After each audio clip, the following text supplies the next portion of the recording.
Hi everyone, it's me Kazu, and for today's video, tayo ay mag-unbox ng ating isa sa ating mga binili na Nomi doll, and this is coming from version 2.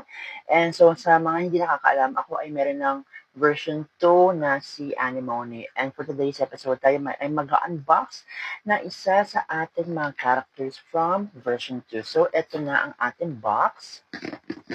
Tara, mag-ASMR muna tayo.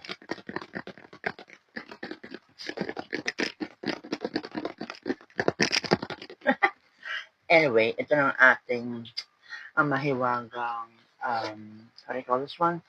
Gunting. So, i-open na po natin siya mga guys.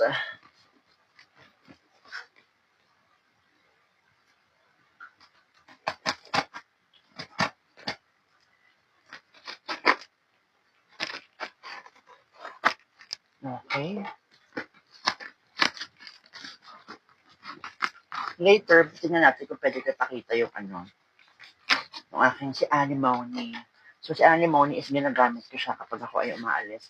And recently, ginamit ko na rin si Sisi. So, bumili muna ako ng casing, plastic casing. So, anyway, ito siya. Oh my gosh! Woo! So, ayan.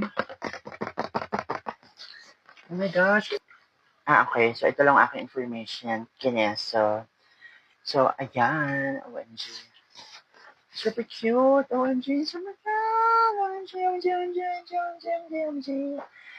So, yung card niya is nakalagay dito sa front. Pero, secret lang muna natin. Hindi ko man sa inyo papakita.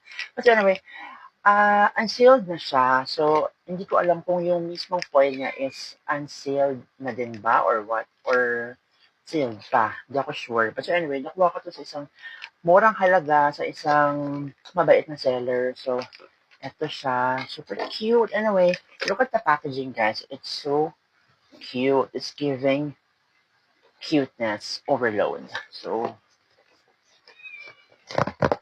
ASMR muna tayo ulit.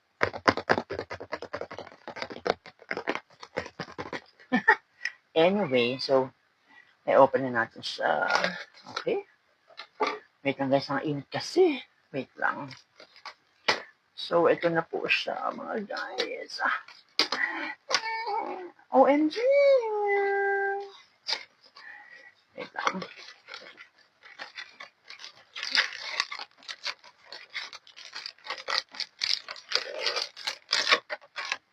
Ayan, samar muna tayo.